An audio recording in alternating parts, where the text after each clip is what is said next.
Hello friends, today we are going to discuss one question taken from PARC MCQs. It is related to linguistics. PARC MCQs में आयल सवाल, a term introduced by the linguistic Ferdinand de Saussure, which refers to the state of language as it exists at any given time. Ferdinand Saussure, father of modern linguistics हुयो, इन काफ़ी terms introduce कराया. हाणे हिननि मां ही question आहे त ससेरियो हिननि मां कहिड़े टर्म खे रेफर करे थो त उहो स्टेट ऑफ लैंग्वेज आहे ऐं उहा एग्ज़िस्ट करे थी कंहिं हिकिड़े वक़्त में. त हिन में राइट ऑप्शन आहे Synchrony. So now let's learn that what is Synchrony.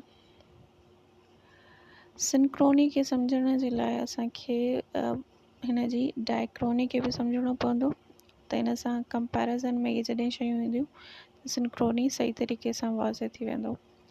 Synchrony आहे a language that exists at any given time. उहा लैंग्वेज जेका कंहिं मख़सूस वक़्त ते कंहिं पर्टिकुलर टाइम ते एग्ज़िस्ट कंदी हुजे.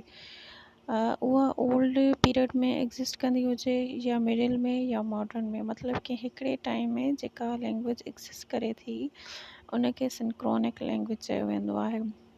Language which exist eight any given time. छो त हाणे जॾहिं असां मॉडर्न इंग्लिश ॾे ईंदासीं ऐं पोइ असां शेक्सपियर जी, चासर जी इन्हनि जी लैंग्वेज ॾिसंदासीं त असांखे काफ़ी डिफरेंस महसूसु थींदो. त उहा लैंग्वेज जेका सिर्फ़ु ओल्डन टाइम्स में हुई या उहा लैंग्वेज जेका सिर्फ़ु मिडिल में हुई या मॉडर्न में हुई, त इहे अलॻि अलॻि फ्रेज़िस आहिनि. अलॻि अलॻि फ्रेज़िस में अलॻि अलॻि टाइम में जेका बि लैंग्वेज हुई उनखे सिंक्रोनिक लैंग्वेज चयो वेंदो आहे.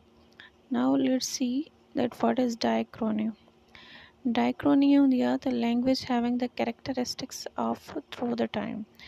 डायक्रोनी हिकिड़ी पूरी लैंग्वेज जी हिस्ट्री ॿुधाईंदो आहे. लाइक अगरि 1200 सेंचुरी खां वठी इंग्लिश शुरू थी आहे त हाणे 2020 ताईं जेका बि लैंग्वेज आहे, ओल्ड आहे, मिडिल आहे, मॉडर्न आहे, जेका बि आहे उन सॼी लैंग्वेज खे डायक्रोनी में काउंट कयो वेंदो आहे. त उहे लैंग्वेज जा कैरेक्टरिस्टिक्स जेके पूरे टाइम में हुजनि उनखे डायक्रोनी चइबो आहे ऐं जेके सिर्फ़ु हिकिड़े कंहिं स्पेसिफिक टाइम में हुजनि उनखे सिंक्रोनी चइबो आहे. ऐं असांजे हिन सवाल में बि इहो ई पियो पुछे त ससेरियो कहिड़ी स्टेट ऑफ लैंग्वेज खे चयो आहे त उहा सिर्फ़ु गिवन टाइम में जेको ॾिनल टाइम आहे उन में एग्ज़िस्ट करे थी त उहा सिंक्रोनी आहे. Let's check out further examples. जीअं पुराणी असांखे इंग्लिश में डथ वर्ड मिलंदो आहे पर हाणे असां डथ करे न आहियूं चवंदा, डू या डज़ यूज़ कंदा आहियूं. दाए पोइट्री में असांखे वर्ड मिली वेंदो आहे पर हाणे असां दाए न आहियूं चवंदा, योर चवंदा आहियूं. त ही डायक्रोनी वर्सेस सिंक्रोनी आहे. Diachrony means a language which is through the time, all over the time, and the synchronic language is that language which is at the given time. हाणे गिवन टाइम में छा आहे, do does, ऐं जेकॾहिं असां doth खां वठी do does ताईं ईंदासीं, दाए खां वठी योर ताईं ईंदासीं त इहो जेको पूरो सफ़र आहे शुरू खां वठी हाणे ताईं इहो डायक्रोनी आहे. बाक़ी अगरि असां सिर्फ़ु डथ ते हूंदासीं त उहा सिंक्रोनी आहे, डू डज़ ते हूंदासीं त उहा सिंक्रोनी आहे. Now one more example. One frame language is synchronic and the combination of all frames is diachronic.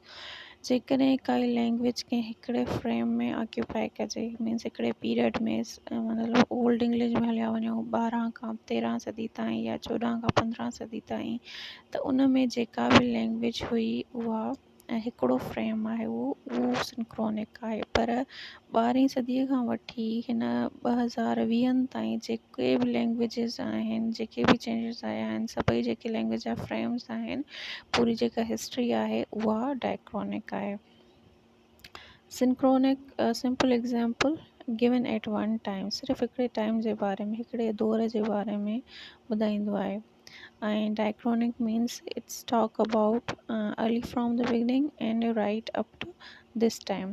पूरी हिस्ट्री खे डिफाइन कंदी आहे इहा language. So this is all about synchronic and diachronic. I hope you understand. Now you can make your own definition as well. पर ही सवाल आहे, question आहे. Public MCQs are very much important. So if you are not the linguistic student, if you are the literature student, then you can take these kind of options, and you can search them, and you can find out that what is their definition and how these are being defined here. So this is all about linguistic question.